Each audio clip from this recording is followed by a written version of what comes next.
ठीक है। एक्सेल के अंदर काफी इंपॉर्टेंट रोल है इस फंक्शनैलिटी का, डाटा वैलिडेशन का। और डाटा वैलिडेशन का मीनिंग सिर्फ इतना ही है कि आप जहां जो भी टाइप का डाटा एंटर करवाना चाहते हो वहां पर वही चीज एंटर होनी चाहिए। ठीक है, उसमें कोई डाटा में इधर उधर चीजें एक्सेप्टेबल ना हो। अगर आपको कहीं टेक्स्ट टाइप करना है तो टेक्स्ट ही टाइप होना चाहिए, वहां पर कोई नंबर नहीं आना चाहिए। कोई नंबर टाइप करना है तो वहां पर सिर्फ नंबर ही आए, टेक्स्ट आना नहीं चाहिए। कहीं अगर आप चाहो कि भाई डुप्लीकेट वैल्यू ना आए, वो चाहे नंबर हो चाहे टेक्स्ट हो, ठीक है, डुप्लीकेट नहीं होना चाहिए। कभी कोई वैल्यू आपको लेस देन चाहिए किसी सेल में, किसी सेल में हो सकता है वो ग्रेटर देन चाहिए। कहीं आपको हो सकता है कि आप डेट एंड टाइम पे अगर काम कर रहे हो तो आप चाहते हो कि भाई इस सेल के अंदर इन दो डेट के बीच का ही कोई डेट एंटर हो या टाइम एंटर हो। ठीक है तो काफी सारी चीजें आती हैं डाटा वैलिडेशन के अंदर, कोई एक चीज नहीं है। एक कंसेप्ट है डाटा वैलिडेशन, ठीक है, उसके अंदर आपके क्राइटेरिया काफी सारे बनते हैं। तो अब जैसे आप डाटा वैलिडेशन में जाओगे तो पहले तो इसी बॉक्स को देखना है आपको। ठीक है, इसके अंदर क्या क्या चीजें हैं करने के लिए। तो सबसे पहले तो इसमें आता है whole number, decimal, list. List हमने ऑलरेडी किया है। आपके पास कोई भी प्रोडक्ट लिस्ट है, एम्प्लॉय लिस्ट है, तो आपको उसका अगर ड्रॉप डाउन बनाना है तो आप लिस्ट का फंक्शन यूज करते हो। उसके अंदर उस लिस्ट का एज ए कॉलम सेलेक्ट करोगे, वो लिस्ट आ जाएगी आपकी बन के। और इसके बाद आता है आपका डेट का। ठीक है, अब लिस्ट के बाद के जो भी फंक्शन आप सेलेक्ट करोगे, देखो अभी मैं लिस्ट सेलेक्ट कर रहा हूं तो यहाँ पर ये सोर्स मांग रहा है, और सोर्स से ऊपर एक फंक्शन है यहाँ पर जो अभी डिसेबल है। ठीक है, ये फंक्शन जो अभी डिसेबल है ये एक्टिव कब होगा, जब आप लिस्ट से नीचे का कोई भी ऑप्शन चूज करोगे। ठीक है, कस्टम के अंदर क्या होता है, हमारा फॉर्मूला दिया जाता है, उसमें भी ये डिसेबल ही रहेगा। ठीक है, तो रह गए दो तीन मेन चीजें, डेट, टाइम और टेक्स्ट लेंथ। ठीक है इनमें ये फंक्शन आपका क्या रहेगा, एक्टिव रहेगा। तो अभी हमने क्या लिया यहाँ पर, लिस्ट के बाद लिया सबसे पहले डेट। ठीक है, अब डेट के अंदर आपसे ये पूछेगा कि भी जो भी आपने सेल सेलेक्ट किया है उसके अंदर कौन सी डेट आप एक्सेप्ट करवाना चाहते हो। तो इसमें अगर बिटवीन चाहते हो, अगर बिटवीन लोगे तो क्या होगा कि आपको दो डेट बतानी पड़ेंगी, स्टार्ट डेट और एंड डेट। इस सेल के अंदर जो भी डेट आपको एंटर करवानी है वो कोई दो डेट बता दो। जैसे मान लो हम चाहते हैं कि 1 जनवरी से 31 जनवरी के बीच का ही इसके अंदर कोई डेट एंटर होना चाहिए, किसमें, इस सेल के अंदर। ठीक है, डाटा वैलिडेशन हमेशा उसी सेल पे अप्लाई होता है जो आपने लास्ट में सेलेक्ट किया हुआ होता है। ठीक है, तो अभी हमारा ये जो एक्टिव सेल है, डेट का कंडीशन अप्लाई होगा तो इसी पे ही होगा। तो अब मान लो हमने स्टार्ट डेट अपनी तरफ से डाल दी 1 जनवरी 2025 और लास्ट डेट हमने डाल दी 31 जनवरी 2025। ओके कर दो। अब इस सेल के अंदर अगर मान लो मैं आज की डेट डालू, करंट डेट, कंट्रोल सेमीकोलन, तो ये एक्सेप्ट नहीं होगी। क्यों नहीं होगी, क्योंकि ये जनवरी के लिए वैलिड है। आप जनवरी का कोई भी डेट डालो वो आपका एंटर हो जाएगा। क्लियर।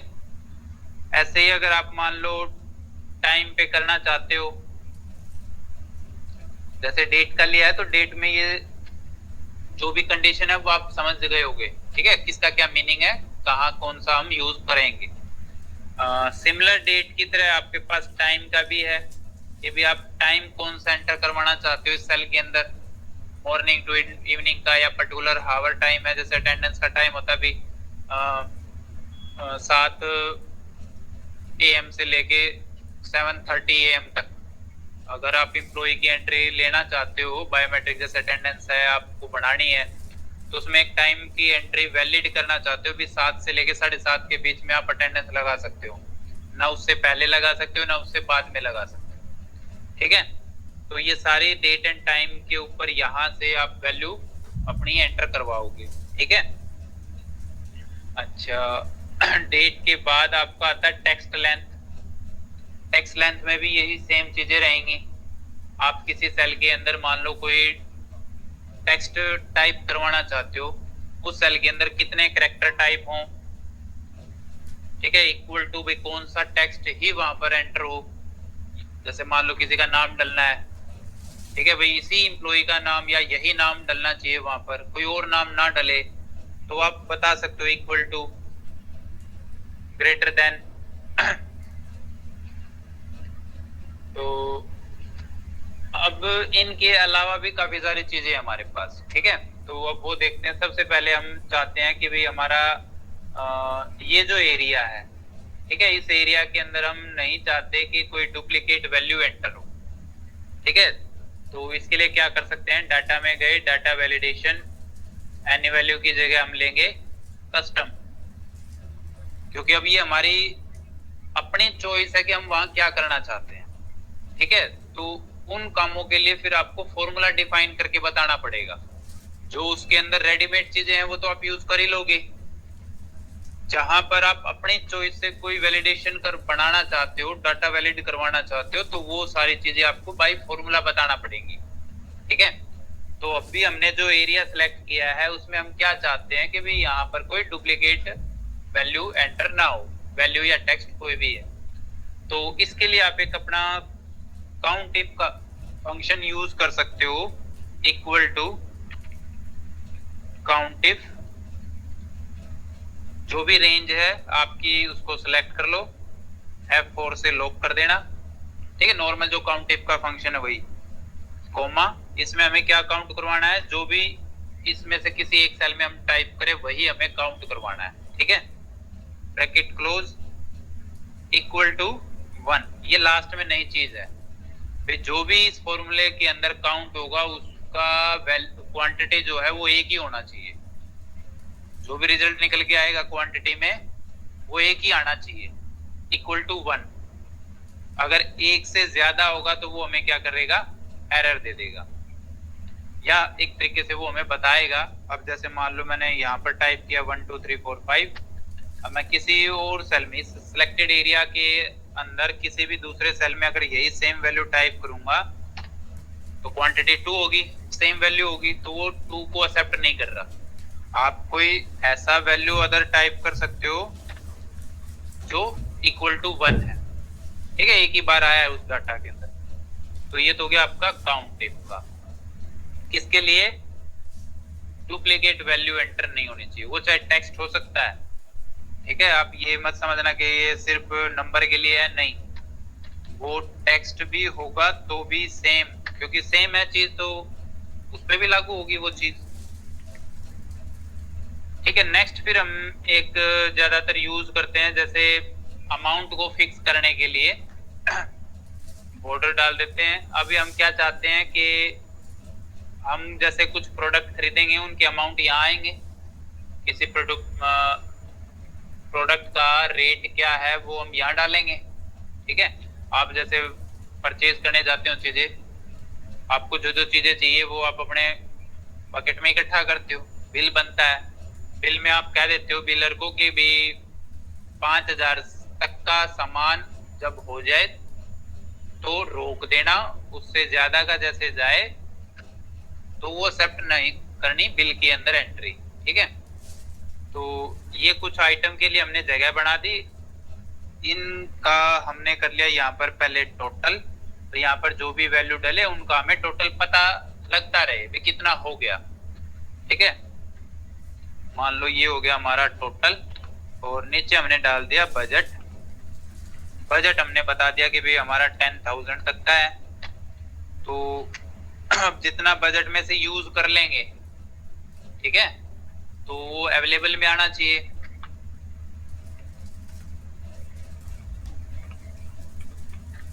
तो अवेलेबल कैसे निकालोगे, बजट माइनस जो आपने कंज्यूम कर लिया होगा अमाउंट, ठीक है। अभी जैसे 10,000 का 10,000 पड़ा है हमारे पास, अब इस 10,000 में से मान लो हमने 4500 यूज कर लिया, तो बचा कितना, 5500।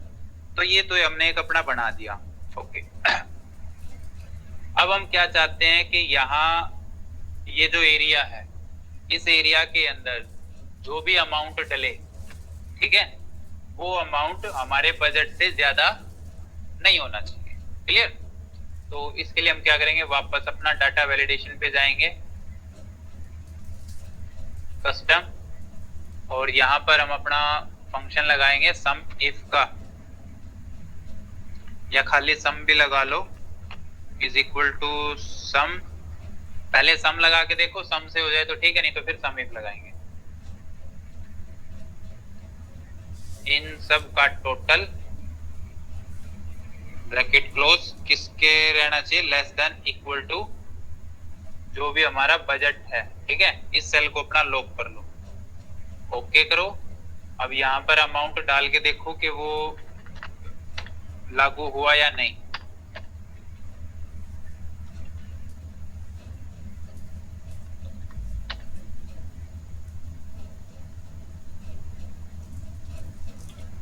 इससे बात नहीं बनी,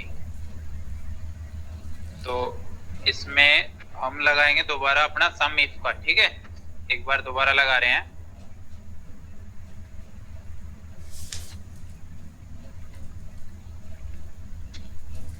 सम इफ इन सभी वैल्यू को अपने को क्या करना है, सम करना है।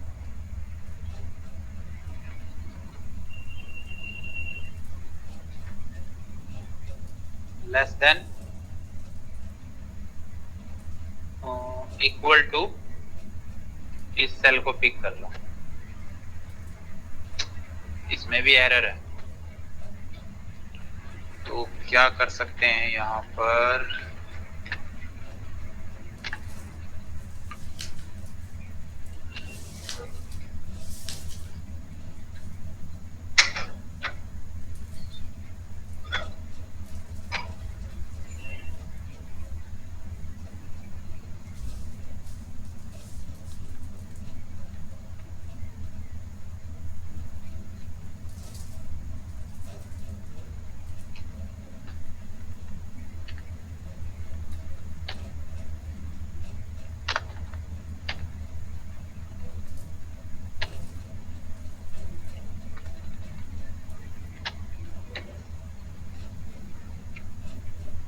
ये काम नहीं कर रहा अभी फिलहाल,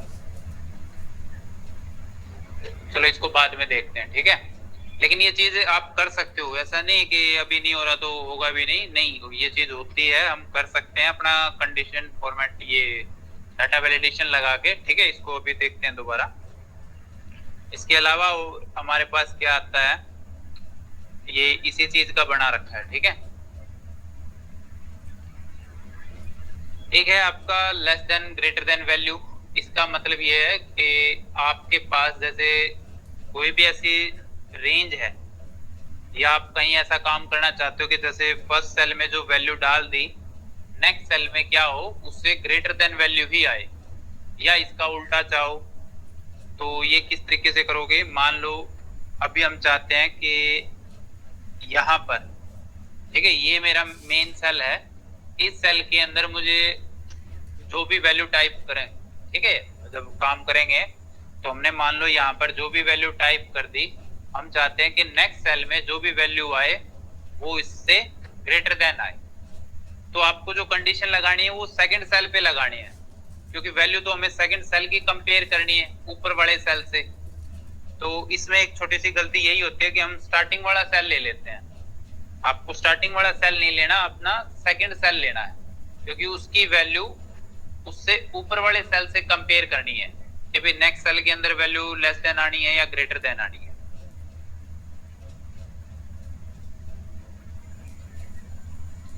इक्वल टू हम क्या चाहते हैं,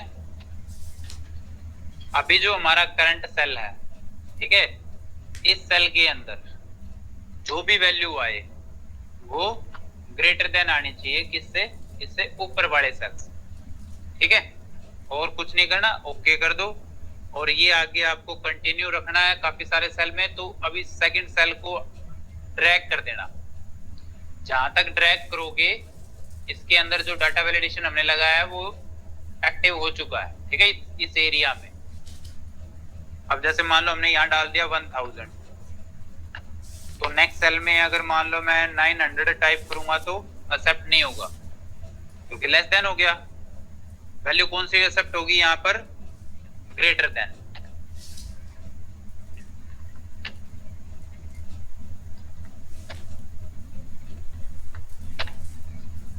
ठीक है, इसका उल्टा करोगे तो उसमें लेस देन कर देना, बस सिंबल का ही फर्क होना है।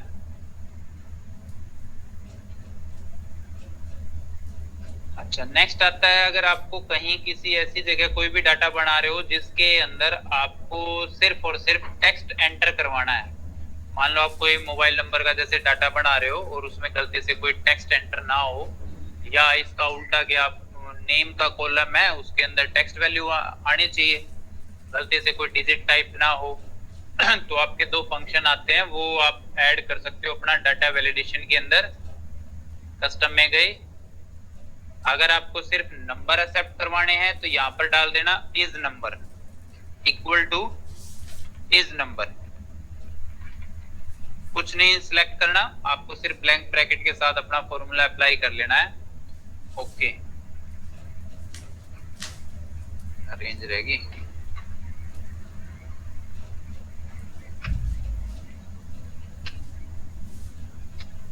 ठीक है, अब अगर हम यहाँ पर कोई टेक्स्ट डालेंगे तो ये एक्सेप्ट नहीं होना चाहिए, नंबर डालेंगे तो वो हमारे एक्सेप्ट होने चाहिए। ठीक है, या इसका उल्टा आप करना चाहो कि भाई यहाँ पर हमें टेक्स्ट डालना है, नंबर नहीं डालना, तो इस नंबर की जगह कर देना इस टेक्स्ट।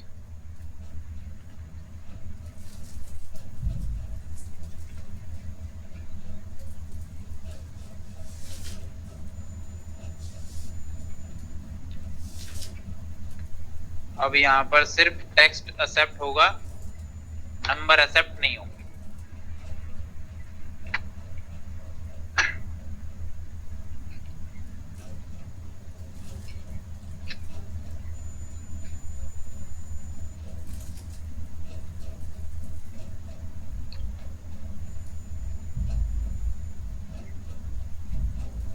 ये है हमारा एक पैटर्न के लिए। पैटर्न का मतलब है कि जैसे अभी हमने काउंट इफ यूज किया है फंक्शन, अब हम क्या चाहते हैं कि इस एरिया के अंदर जो भी डाटा हम एंटर करवाएं, ठीक है, उस डाटा का पहला कैरेक्टर हमें फिक्स करना भाई यही होना चाहिए। ठीक है, तो उसके लिए है ये data validation custom equal to count if into, इसमें क्या करो, अपना फर्स्ट सेल या पूरी रेंज ले लो, कॉमा। ठीक है, ये तो होगी हमारी काउंट इफ के अंदर अपनी कॉमन रेंज। अब इस रेंज के अंदर हमें क्या करना है कि भाई जो भी डाटा एंटर हो उसका पहला कैरेक्टर हमें ये चाहिए। तो डबल कोट के अंदर हम मान लो पहला कैरेक्टर चाहते हैं ए, उसके बाद चाहे कुछ भी हो, ठीक है, और जो कुछ भी आए वो सिर्फ इतने कैरेक्टर तक का ही डाटा एंटर हो। मान लो हम चाहते हैं सिर्फ 5 कैरेक्टर तक का कोई वैल्यू यहाँ पर एक्सेप्ट हो और उसमें पहला कैरेक्टर ए होना चाहिए। ठीक है, पहला तो हमने बता दिया भाई ए, तो 5 बाकी की क्वांटिटी कैसे बताएंगे, यहाँ पर क्वेश्चन मार्क डाल दो 4 टाइम, 1 2 3 4, फिर बाकी के 4 कुछ भी हो सकते हैं, पहला ए होना चाहिए, टोटल 5 होने चाहिए। ठीक है, double quote close bracket close, range को लॉक नहीं किया, उसका हो सकता है एरर आए। तो अभी अगर मान लो ए बी सी डी ई हमने टाइप किया, एक्सेप्ट हो गया, कितने हैं 2 4 1 5, अब हमने डाल दिया S A B C, accept नहीं होगा। ठीक है, ना तो कम एक्सेप्ट होंगे ना ज्यादा एक्सेप्ट होंगे, A B C D E F G, total 5। अगर मान लो मैं यहाँ ए के साथ नंबर डाल देता हूँ 1 2 3 4, एक्सेप्ट हो जाएगा, क्योंकि बाद के 4 हमने क्या दिया था, कुछ भी हो सकता है।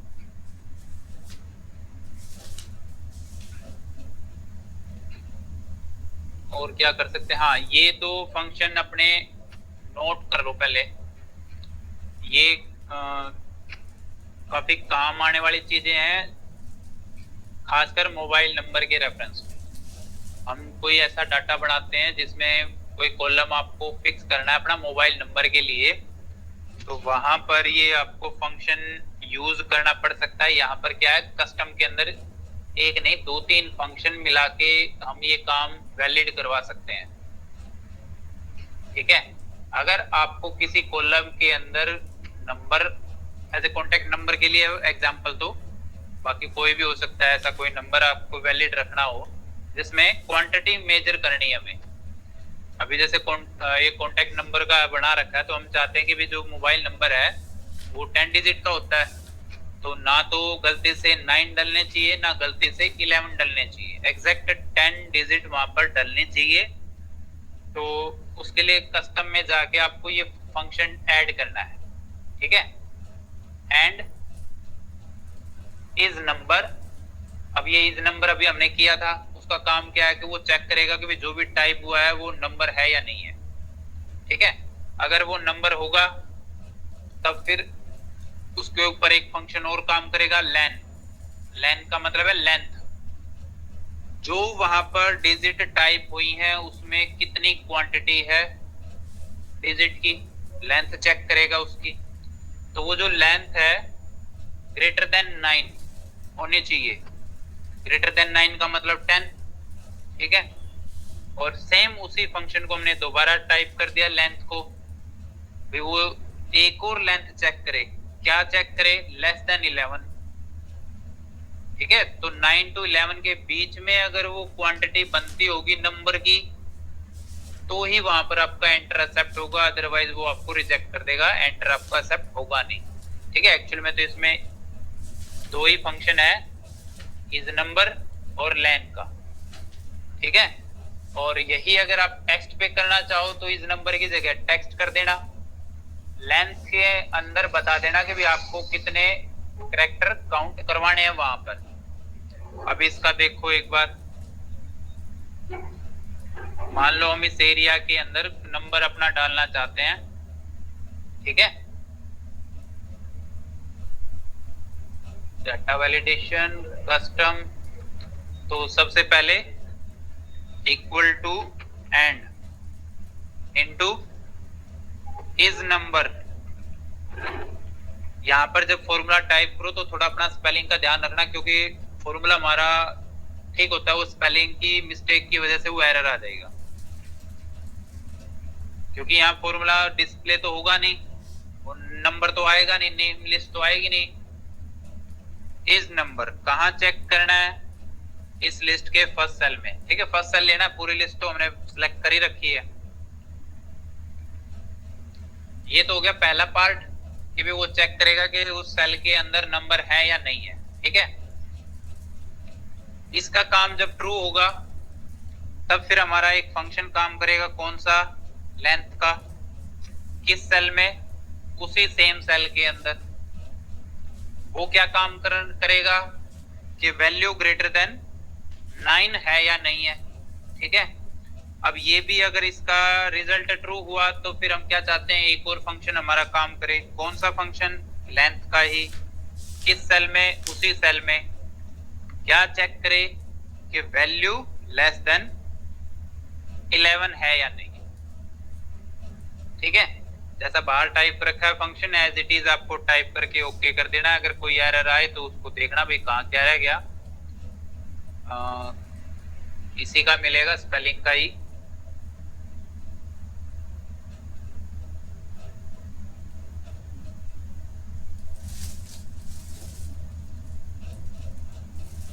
ब्रैकेट, ठीक है, लास्ट की ब्रैकेट नहीं लगाई थी हमने। अब इसमें चेक करो 1 2 3 4 5 6 7 8, हमने टाइप की 9, ठीक है।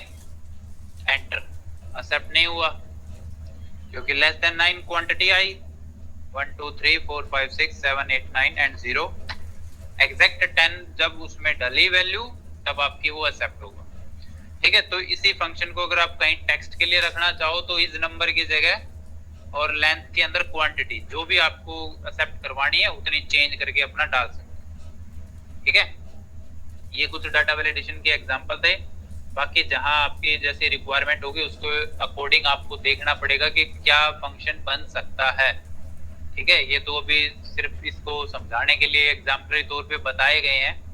अब हर जगह तो यही चीजें आपको करने को मिलेंगी नहीं या करनी होंगी नहीं, वहां तो आपका अपना डाटा होगा, अपनी कंडीशंस होंगी, तो उनको चेंज करना पड़ेगा। एक थोड़ा सा आप यूज किया करो अपना आजकल एआई का।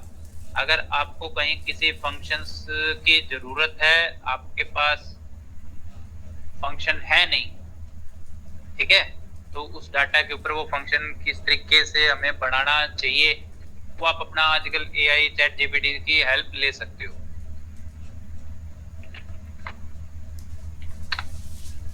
इसको अपना यूज करने लग जाओ, ठीक है। तो अभी मान के चलो हमें क्या चाहिए, data validation function for budget.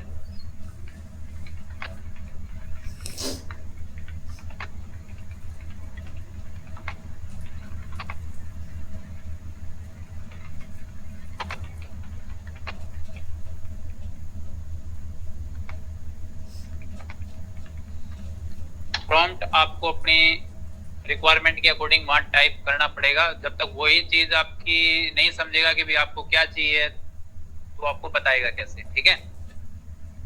Fixed budget limit, हम क्या चाहते हैं भी हमारा जो भी बजट है वो हमारी लिमिट के अंडर में रहे, तो उसके लिए हमें एक डाटा वैलिडेशन के अंदर फंक्शन चाहिए। तो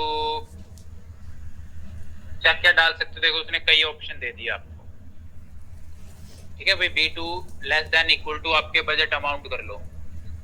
जिस सेल के अंदर हम टोटल कर रहे थे, ठीक है, उसके ऊपर डाटा वैलिडेशन के अंदर जाके कस्टम के अंदर सिर्फ ये फंक्शन डाल देना, equal to B2 less then आपका जो भी बजट अमाउंट है वो, बस काम खत्म, ठीक है।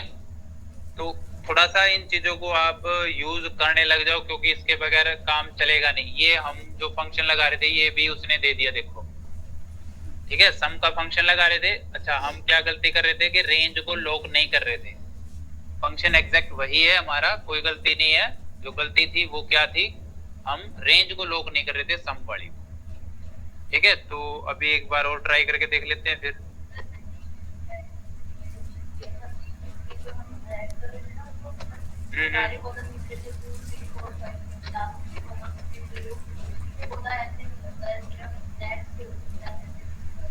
नहीं, वो तो कई ऑप्शन निकाल के देगा आपको। नहीं, मैच उसमें क्या होता है, मैच का फंक्शन तो अपने आप में अलग ही हो गया। वो तो हमेशा जो रिजल्ट देगा वो नंबर में निकाल के देता है, हमें डाटा एक्सट्रैक्ट करना है।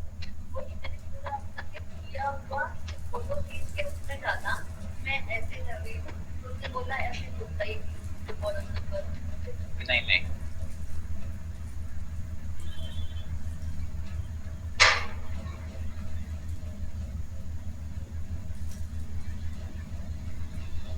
तो इनको देखना एक बार, ठीक है।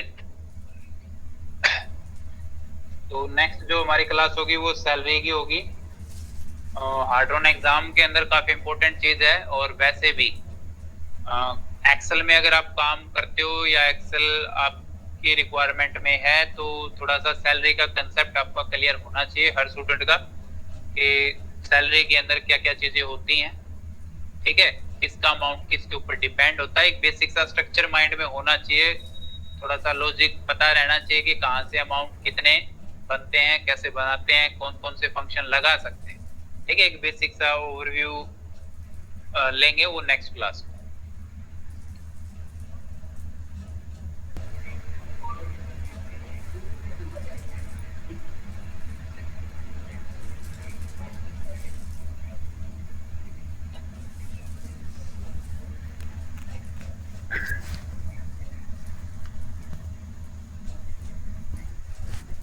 वी लुकअप एच लुकअप हो गया ना, फिल्टर हो गया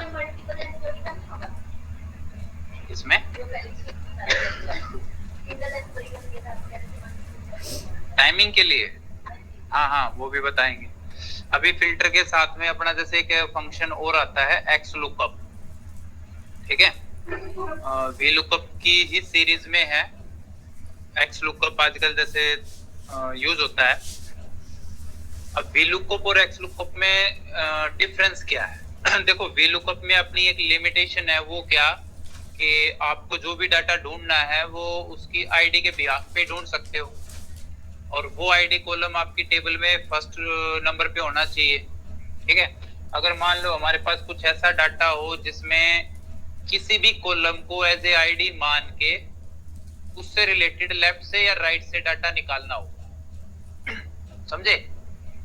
अभी जैसे मान लो ये ऑर्डर आईडी है हमारी, ये ऑर्डर आईडी हमारी फर्स्ट नंबर पे ना होके टेबल के कहीं किसी दूसरी लोकेशन पे हो, और हमें वहां से अपना कोई डाटा उस आईडी से रिलेटिव लेफ्ट से या राइट कॉलम से निकालना पड़ जाए, तब आप क्या करोगे? ठीक है? या आपकी टेबल में कोई भी कॉलम है, उस कॉलम को एज ए लुकअप वैल्यू बना के, ठीक है, उस कॉलम में से कोई एक वैल्यू लुकअप वैल्यू बना के उससे रिलेटेड दूसरे कॉलम्स का रिलेटिव डाटा निकालना हो, तब आप क्या करोगे? अब वी लुकअप तो लेफ्ट से राइट की तरफ ही जा सकता है, ठीक है, राइट से लेफ्ट की तरफ नहीं जा सकता वो। तो यहाँ पर फिर आपके लिए आता है एक्स लुकअप। सिंपल सा है, कोई वो नहीं है। अब मान के चलो आपका जो कंडीशन है वो हम दे रहे हैं रीजन, ठीक है, यहाँ हमने अपना रीजन डाल दिया। अब इस रीजन को एज ए आईडी की तरह यूज करना चाहते हैं, तो करेंगे कैसे? सिंपल सा है, equal to X lookup. Lookup value आपकी क्या है? जैसे वी लुकअप में पूछ रहा था ना लुकअप वैल्यू, तो हमारे लिए लुकअप वैल्यू हो गया रीजन, ठीक है, कोमा। अब ये जो आपने रीजन बताया है ये टेबल के अंदर किस कॉलम में है, वो कॉलम सेलेक्ट करके दो इसको। तो ये हो गया हमारा कॉलम, ठीक है। यहां तक कोई डाउट? जिस जो भी चीज हमने ऊपर as a lookup value select की है उसका कॉलम हमने अपनी टेबल के अंदर बता दिया। ओके, फिर पूछेगा रिटर्न एरे। रिटर्न एरे का मतलब है आपको अब टेबल के किस कॉलम से रिजल्ट निकालना है, किस कॉलम से, तो उस कॉलम को सिलेक्ट कर लो। अभी मान लो हम निकालना चाहते हैं आईडी वेस्ट रीजन के अंदर, ठीक है, जो आईडी है वो अपने को निकालनी है, या कोई और भी चीज हो सकती है, उसका पूरा कॉलम आपको सिलेक्ट करके देना है। ब्रैकेट क्लोज कर दो। अगर यहीं पर अगर मान लो इससे रिलेटेड उसको डाटा ना मिले तो वो क्या करे, हमें नॉट फाउंड का मैसेज दे दे, और ये टेक्स्ट में डालना है, एंटर कर देना। तो ये आईडी उसने निकाल के दी है वेस्ट रीजन के अंदर, ठीक है। अब एक और चीज यहाँ समझना, वी लुकअप या एच लुकअप हमेशा जो फर्स्ट वैल्यू मैच होगी ना उसी का ही रिजल्ट निकाल के देता है। अब ये जो वेस्ट है वो टेबल के अंदर यहाँ तो कई जगह है ना, एक यहाँ भी है और फिर एक ये यहाँ भी है। तो अब इसने 104 जो रिजल्ट निकाल के दिया है, जो सबसे पहले वेस्ट उसको जहां मिला ना उसकी आईडी उसने निकाल के दी है। और ऐसा ही वी लुकअप भी करता है।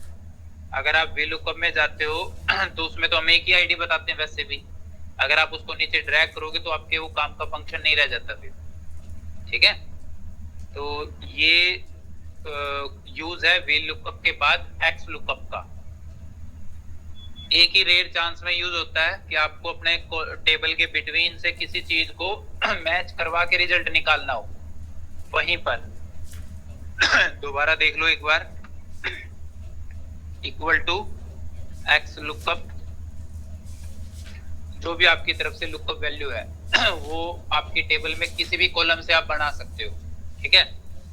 अभी मैंने ले लिया, मान लो यहाँ पर हम सेल्स का अमाउंट डालेंगे, ठीक है, एज ए लुकअप वैल्यू, या भी रीजन लेना चाहो वो भी ले लो, कोई दिक्कत नहीं है।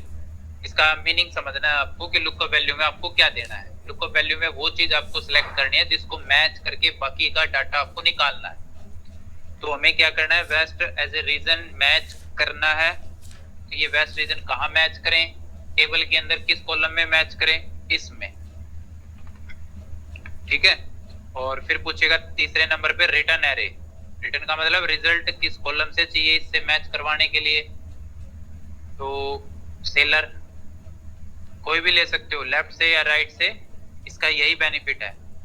और उससे रिलेटेड उसको डाटा मिले तो ठीक है, नहीं तो आपको वो दे दे रिजल्ट में नॉट फाउंड। तो वेस्ट रीजन के अंदर जो है हमारा कमल पहले नंबर पे, ठीक है जी।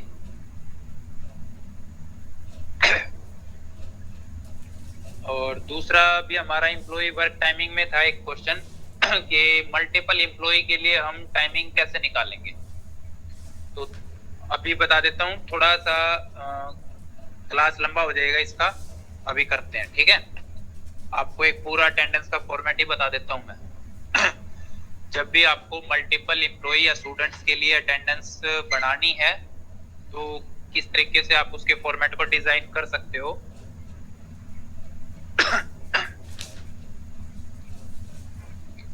तो सबसे पहले अपने 3-4 कॉलम अपने छोड़ देना, जो भी आपको अपने एम्प्लॉय की या स्टूडेंट की जो भी डिटेल डालनी है, ठीक है, स्टार्टिंग का पार्ट। अभी हम सिर्फ अपना स्टार्ट करेंगे जहां से आपको अपने डेज स्टार्ट करने हैं अटेंडेंस के। तो सबसे पहले 2 कॉलम रख लो स्टार्ट डेट और एंड डेट के, या यूं करो, ऊपर का फर्स्ट कॉलम इसको मर्ज करो और इसके साथ में एक कॉलम और मर्ज कर लो, या इसी के नीचे, बाद में कर लेना चाहिए, एक का देख लो पहले। इसमें हमने डाल दी अपनी 1 जनवरी 2025, ठीक है। मान लो हम जनवरी मंथ के अटेंडेंस का फॉर्मेट बना रहे हैं। आपने क्या किया, ऊपर स्टार्टिंग के 2 कॉलम सेलेक्ट करके उनको मर्ज कर लिया, ठीक है। इसी के नीचे हमने डाल दिया इन और आउट। अब एम्प्लॉय आएगा भी और जाएगा भी, तो उसका आने और जाने का दोनों का टाइम चाहिए। अगर वो आएगा जिस टाइम पे भी, तो वो टाइम हम यहाँ डाल देंगे। मान लो वो 7 बजे आया और शाम को 5 बजे वो चला गया, AM PM डालना चाहो डाल देना साथ में, कोई दिक्कत नहीं है, ठीक है जी। ये हो गया उसका एक दिन का, ठीक है। अब हमें पूरे मंथ का चाहिए, तो आपको क्या करना है, इसको 61 टाइम, मैक्सिमम डे कितने होते हैं हमारे किसी भी मंथ में, 31, तो 62 टाइम आपको ये कॉलम अपना राइट साइड में ड्रैग करना। भी टाइम हम यहाँ से इरेज कर देते हैं। ये तीनों कॉलम सेलेक्ट किए और इनको अपना राइट साइड में ड्रैग कर लेना। डेट मैंने इसलिए डाली ताकि हमें लास्ट में पता लगे। ये एक्स्ट्रा हो गए 30,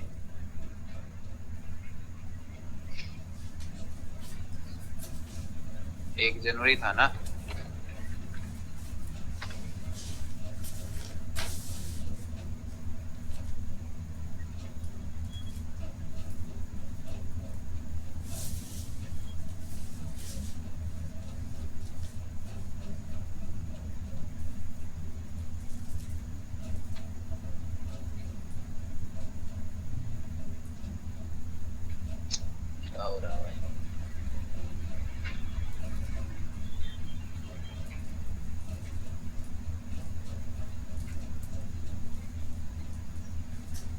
चाहिए पहले।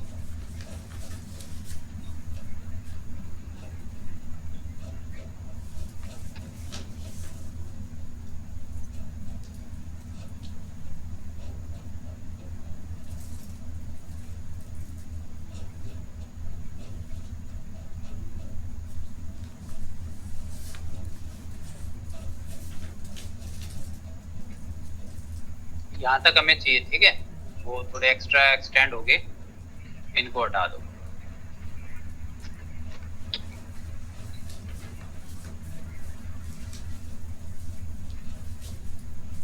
इनकी जो वेट है वो भी थोड़ा सा कंट्रोल कर लो, ज्यादा होगी है तो। सबको एक साथ वर्टिकली सिलेक्ट करके किसी भी कॉलम के ऊपर डबल क्लिक कर लेना यहाँ पर, ठीक है। किसी भी बार के ऊपर आके यहाँ पर डबल क्लिक कर लेना। जो भी आपके कॉलम की विड्थ होगी उसके अकॉर्डिंग वो एडजस्ट हो जाएगा। ये तो आपका मैनुअल काम है बाद का।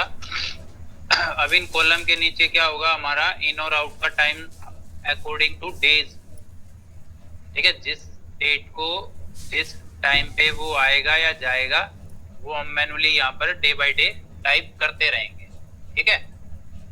अच्छा, अब जो मेन चीज आती है वो आती है टोटल करने की। तो ये दोनों कॉलम और मर्ज कर दो, यहाँ हमने डाल दिया टोटल ऑल्ट के साथ एंटर। एक ही सेल के अंदर मल्टीपल लाइन में अगर आपको टेक्स्ट ब्रेक करके टाइप करना हो तो फर्स्ट वर्ड जैसे टाइप कर दिया या जितना भी आपको टाइप करना है उसके बाद ऑल्ट के साथ एंटर कर लो, वो उसी सेल में नई लाइन स्टार्ट कर देगा। तो अभी मान के चलो आपका जो एम्प्लॉई है, हम 2 दिन का भी टाइम डाल के एग्जाम्पलरी चेक कर रहे हैं। सुबह 7 बजे आया और शाम को 5 बजे वो चला गया 30 तारीख को। फिर 31 को वो 7 o'clock आया और 5 PM वो चला गया। ठीक है, 2 दिन का भी हमने टाइम एंटर किया है। अब हमें यहाँ करवाना है टोटल कि उसने पूरे महीने में एग्जैक्ट कितने घंटे काम किया है। तो जो हमने अपनी पहले वाली शीट में काम किया था, अगर वो फॉर्मूला यहाँ लगाएंगे तो टोटल हमारे कितने सेल बनते हैं 62। तो एक ही काम को हमें 62 बार अपने फॉर्मूले के अंदर ऐड करना पड़ेगा, काफी लेंथी फंक्शन हो जाएगा।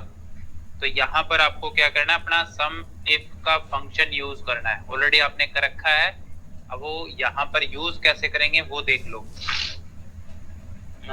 फंक्शन का किस तरीके से यूज करेंगे, हम पहले क्या करेंगे, जो भी हमारा आउट का टाइम है, ठीक है, हर सेल के अंदर आउट का टाइम है, पहले उसका टोटल कर लेंगे। उसके टोटल में से फिर हम क्या करेंगे, जो अपना इन का टोटल है टाइम का, उसका टोटल माइनस करवा देंगे। तो सम इफ का फंक्शन आपको 2 बार लगाना है,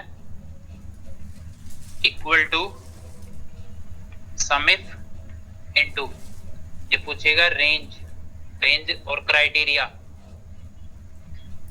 जिस रेंज में आपका क्राइटेरिया है उस रेंज को सिलेक्ट करना है। तो हमारा क्राइटेरिया पहला क्या है कि हमें आउट का टोटल करवाना है। तो जो आपकी इन और आउट की रेंज है सारी, उसको सिलेक्ट कर लो। ये तो होगी हमारी रेंज, ठीक है। इस रेंज में से हमें किसका टोटल करवाना है, कोमा लगा के डबल कोट के अंदर टाइप कर दो आउट। जो भी हमने रेंज सेलेक्ट करके दी है उस रेंज में से हमारा क्राइटेरिया क्या है, आउट, ठीक है। और तीसरे नंबर पे पूछेगा फिर सम बताओ कहां से होगा। तो सम के लिए हम सिलेक्ट कर लेंगे अपने टाइम वाली रेंज, जिसमें हम टाइम एंटर करवाएंगे।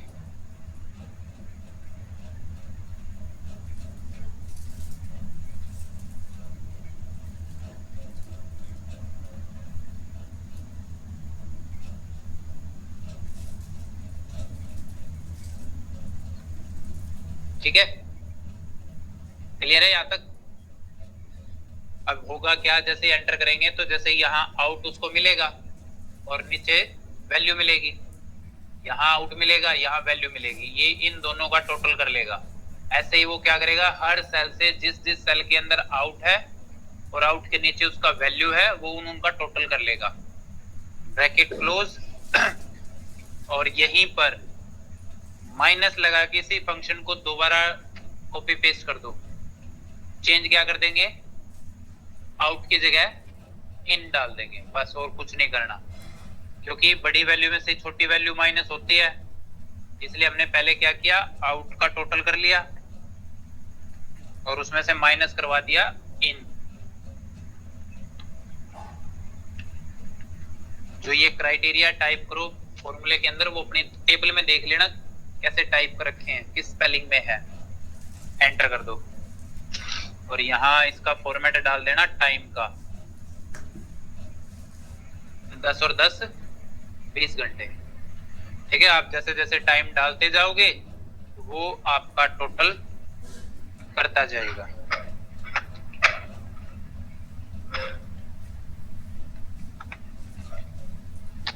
ठीक है, कोई अलग से फॉर्मेट लगाने की जरूरत नहीं पड़ेगी आपको सिर्फ अपने टाइम एंटर करवाते जाने हैं।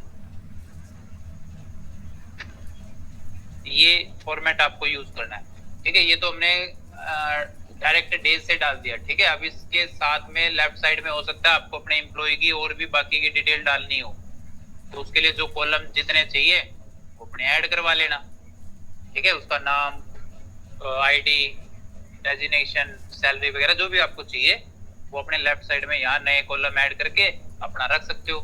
अब जितने भी एम्प्लॉय होंगे सबका इस तरीके से यहाँ डाटा होगा और सामने उनका टाइम इन और टाइम आउट आप डालते जाना डे बाय डे। तो ये आपका हो जाएगा मल्टीपल डेज के लिए। ठीक है, इसको कर लेना। ये शीट कहीं सेव नहीं है, ये फॉर्मेट अपना देख लेना। जैसा बताया है एक बार बनाने की कोशिश करना।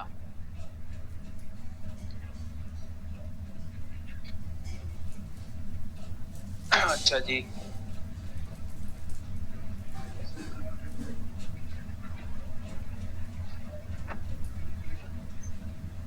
एक आता है आपका फंक्शन, काफी इंपॉर्टेंट है एक्सेल के अंदर, चार्ट। ठीक है, चार्ट और पाइवेट टेबल ये हम करेंगे अपनी नेक्स्ट क्लास में।